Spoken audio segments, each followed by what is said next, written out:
देश में दो विचारधारा का जबरदस्त टकराव है। एक है काली टोपी वाली सोच और एक है सफेद टोपी वाली सोच।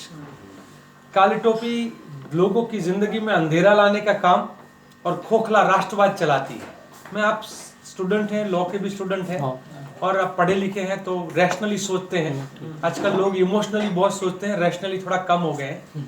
तो मैं आपको एक सवाल पूछता हूँ कि आप किसको राष्ट्रभक्त या राष्ट्र प्रेमी मानेंगे और किसको नहीं मानेंगे? क्या देश के झंडे को जो ना माने उसको आप राष्ट्र प्रेमी मानेंगे? नहीं मानेंगे।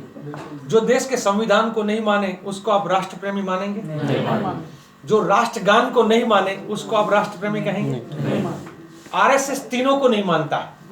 बिल्कुल सही। आरएसएस और आरएसएस के लोग जो है ना अपनी शाखा में तिरंगा लहराते हैं, ना जनगण मन गाते हैं, ना झंडा ऊंचा रहे हमारा गाते हैं, ना वंदे मातरम गाते हैं और ना ही इस देश के संविधान को मानते हैं।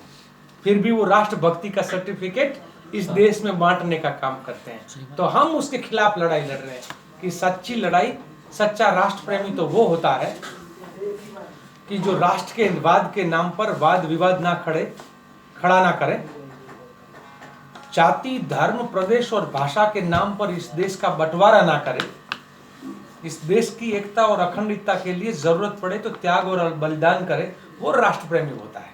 तो ये जो फर्क है आइडियोलॉजी का, हम लोग ये कहते हैं कि देश का झंडा तिरंगा अब नहीं चलेगा, दोरंगा।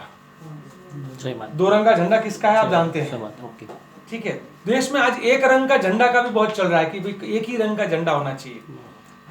दूसरा, देश में एक चर्चा ये भी चल रहा है कि एक ही सोच होनी चाहिए और सोच के लिए कोई मौका नहीं होना चाहिए। तो कांग्रेसी होने के नाते, गांधीयन और आम्बेडकर और नेहरूवियन होने के नाते, सुभाष को मानने वाले होने के नाते, सरदार को मानने वाले होने के नाते, हम लोग ये कहते हैं कि इस देश में हर सोच को पनपने का मौका मिलना चाहिए।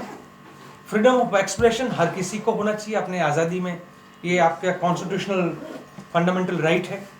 तो फ्रीडम ऑफ एक्सप्रेशन, तो कोई एक एक्सप्रेशन को बढ़ेगा और एक एक्सप्रेशन को खत्म कर दिया जाएगा, ये नहीं हो सकता है। ये देश का बागान में हर फूल को खिलने का मौका मिलना चाहिए। कोई एक फूल खिलेगा और बाकी फूल खत्म हो जाएंगे, ये ऐसा नहीं हो सकता है।